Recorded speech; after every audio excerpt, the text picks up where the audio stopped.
Good morning, everybody. It's Marcia from Kansas Misfit, and today we're going to continue the Bible study. And we're on week 4, the second day, Tuesday, and thank God for the crushing. We're going to be reading Exodus 22 through 25. So if you want to grab your Bible and follow along, I've got mine. Let's get started.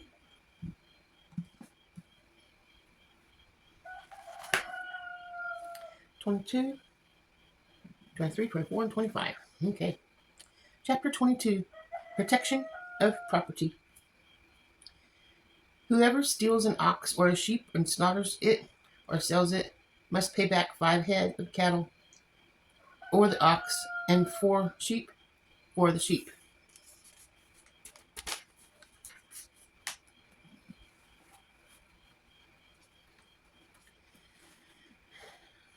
If a thief is caught breaking in at night and is struck a fatal blow, the defender is not guilty of bloodshed. But if it happens after sunrise, the defender is guilty of bloodshed. Anyone who steals must certainly make restitution, but if they have nothing, they must be sold to pay. Okay, let me read that again. That didn't make sense. Anyone who steals must certainly make restitution, but if they have nothing, they must be sold to pay for their debt. If the stolen animal is found alive in their possession, whether ox or donkey or sheep, they must pay back double.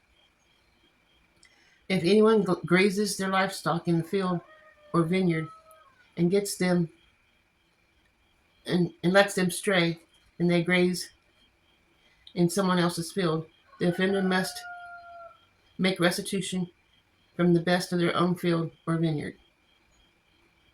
If a fire breaks out and spreads into thorn bushes so that it burns shocks of grain and standing grain in the whole field, the one who started the fire must make restitution.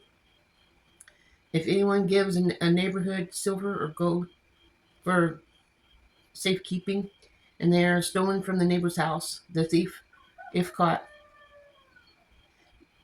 must pay back double.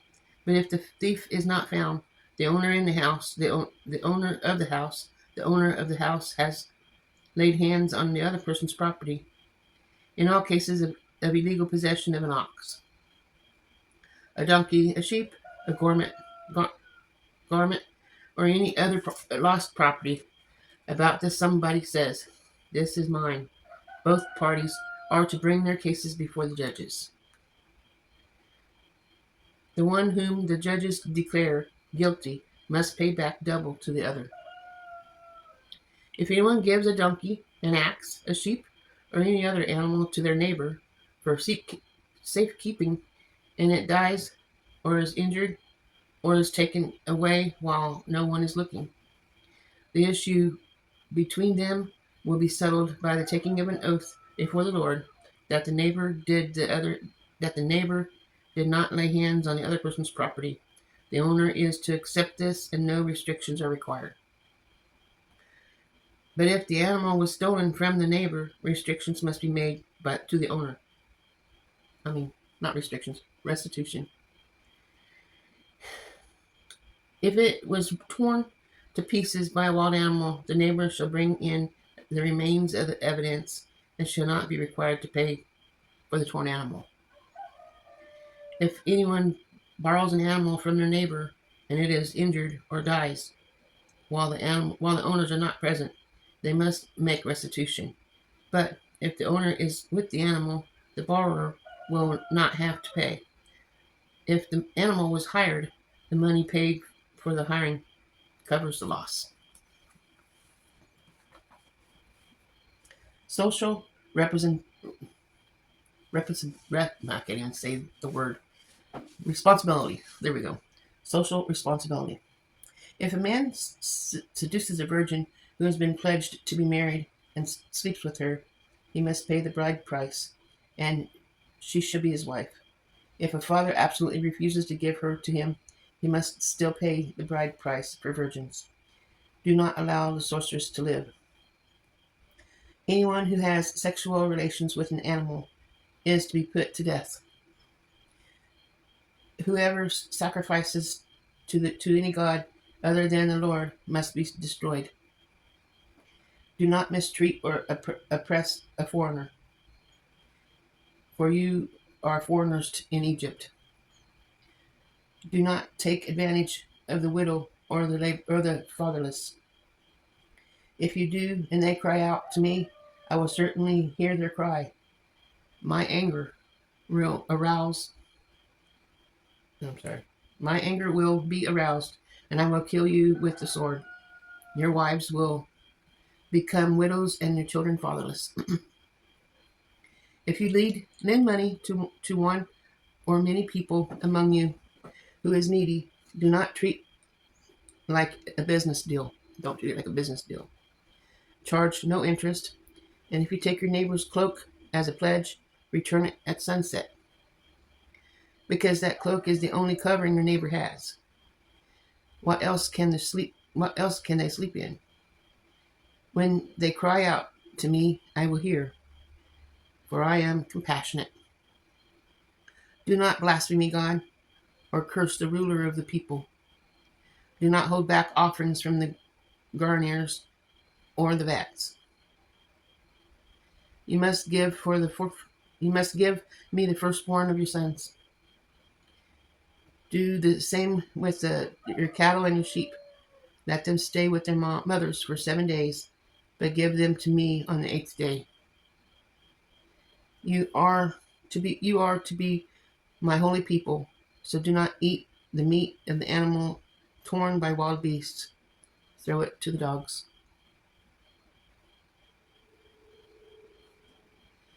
Chapter 23. Laws of Justice and Mercy. Do not spread false reports. Do not help the guilty person by doing the malicious witness. Do not follow the crowd in doing wrong. When you give testimony in a lawsuit, do not prevent justice by siding up with the crowd. And do not show favoritism to the poor person in a lawsuit. If you come across the enemy's ox or donkey wandering off, be sure to return it. If you see the donkey of someone who hates you fallen down under its load, do not leave it there. Be sure you help them with it. Do not deny justice to your poor people in their lawsuits.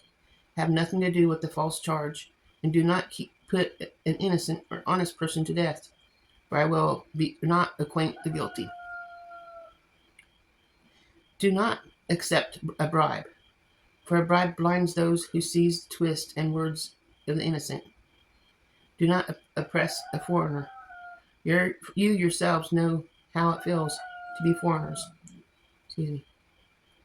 Because you are foreigners in Egypt.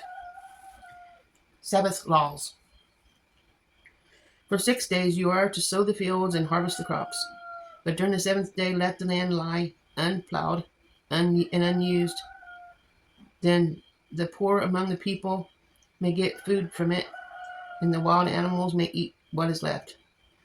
Do not do the same with your vineyard and your olive grove. 6 days do your work, but on the 7th day do not work, so that your ox and your donkey may rest, so that the slave born in your household and the foreign living among you may be refreshed. Be careful to do everything I have said to you. Do not invoke the names of other gods, and do not let them be heard on your lips. The 3 annual festivals. 3 times a year you are to celebrate a festival to me. Celebrate the festival of unleavened bread. For 7 days, eat bread made without yeast. As I command you, do this at the appointed time of the month. Abiv. For in that month you came out of Egypt. No one is to appear before me empty-handed. Celebrate the festival of harvest with the first fruits of the crops you sow in the field. Celebrate the festival of ingathering at the end of the year, when you gather in your crops from the field.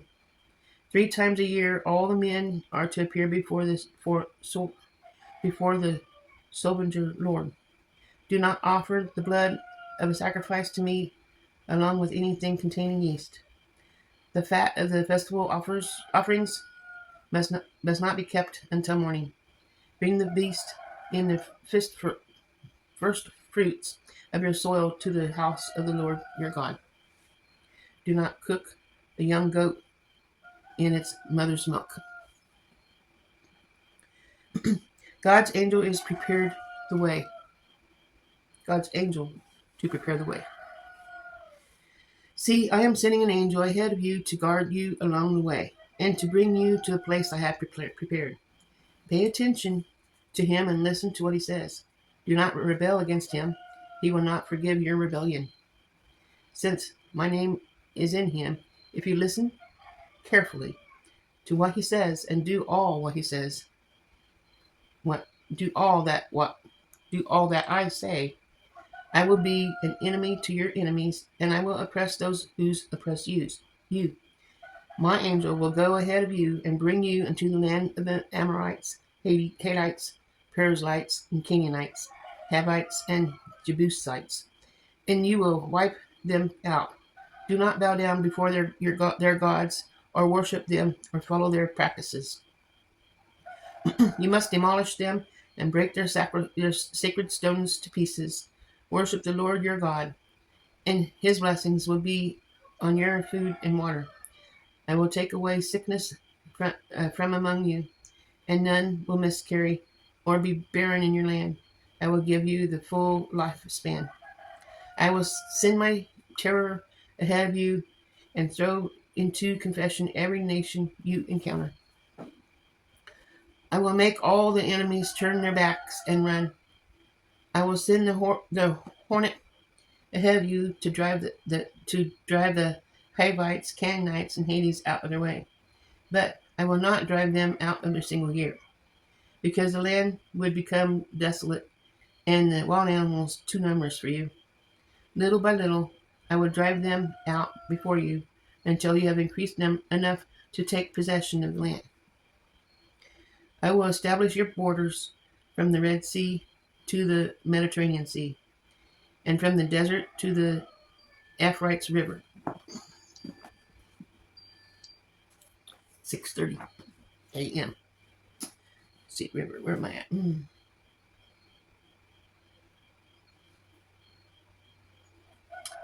My watch went off at 6:30 and I lost my place, so give me a chance to find it. Something about the river.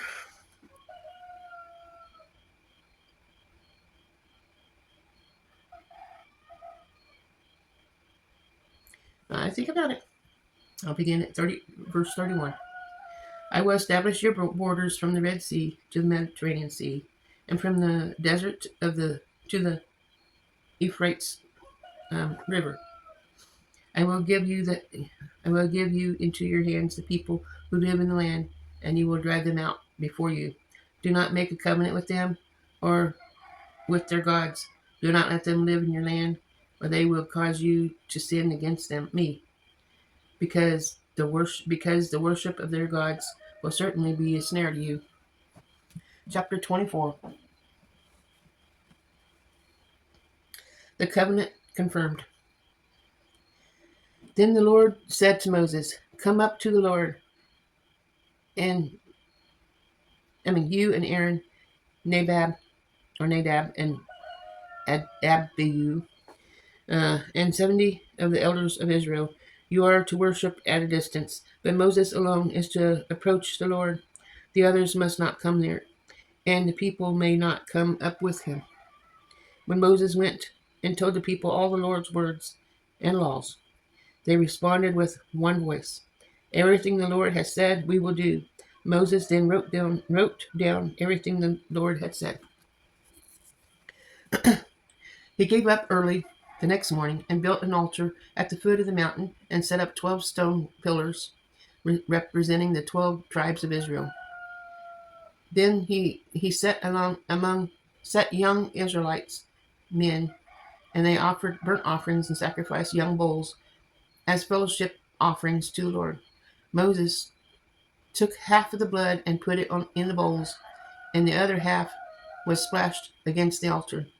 Then he took the book of the covenant and read it to the people. They responded, "We will do everything the Lord has said.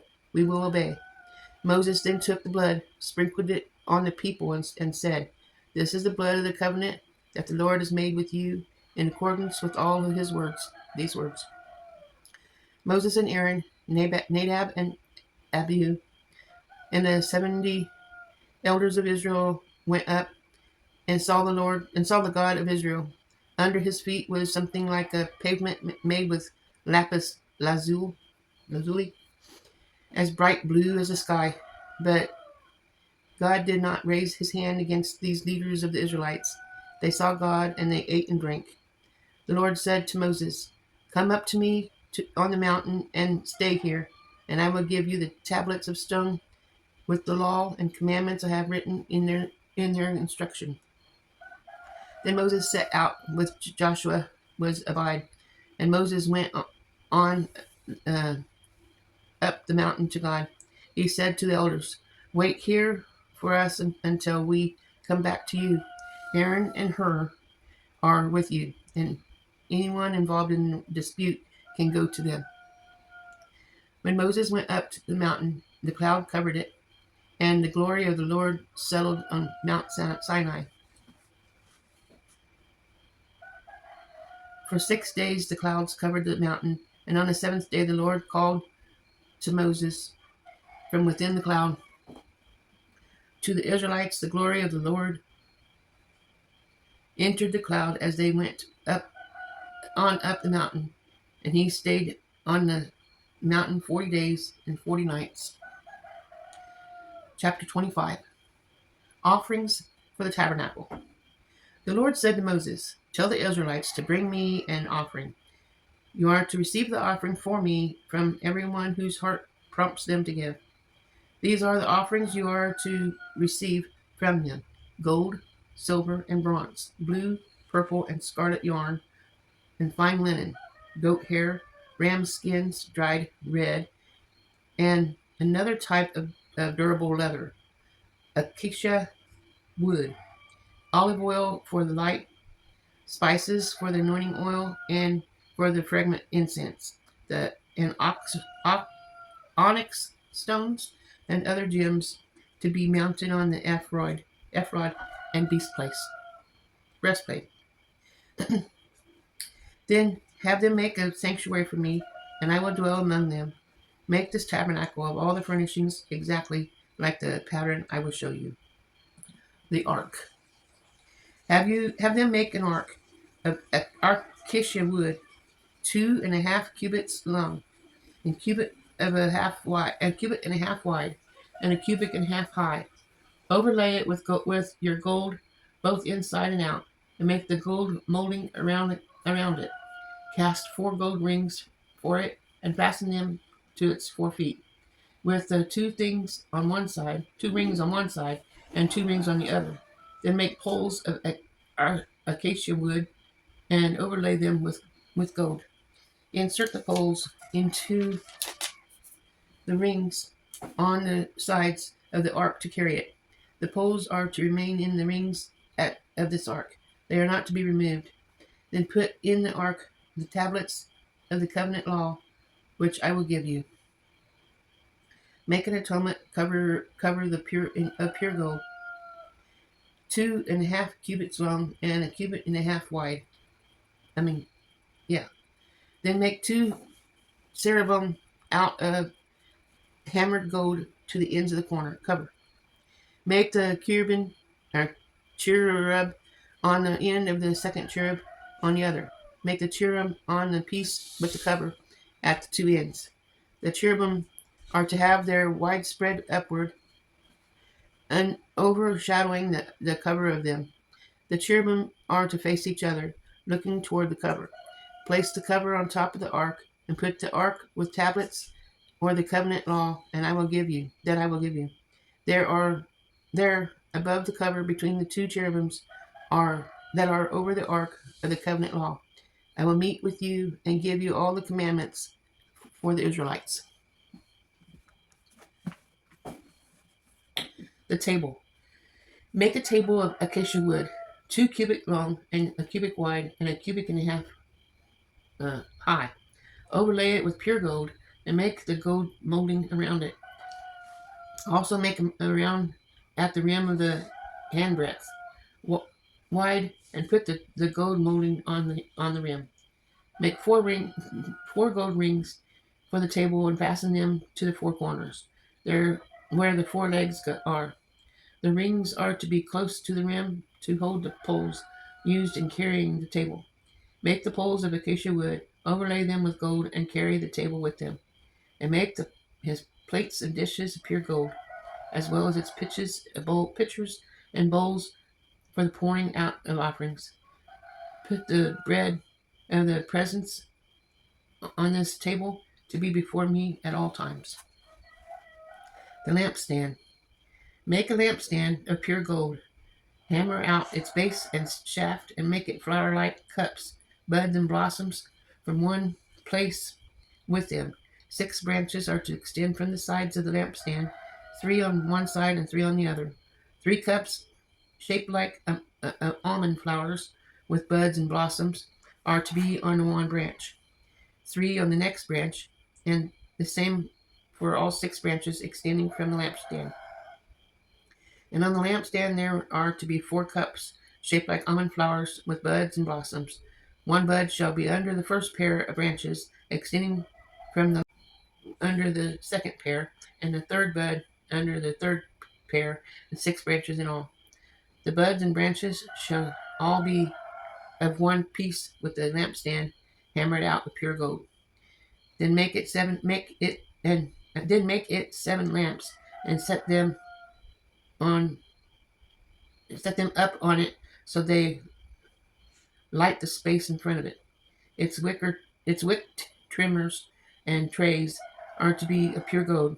A talent of pure gold is to be used for the lampstands and all these accessories. See that you make them according to the pattern shown you on the mountain. That sounds like a very beautiful piece of work with all that gold. Anyway, I hope you guys enjoyed today's Bible reading. There's a lot of creation made, but I hope that you have a wonderful day as well. And I will see you tomorrow. Have a wonderful day.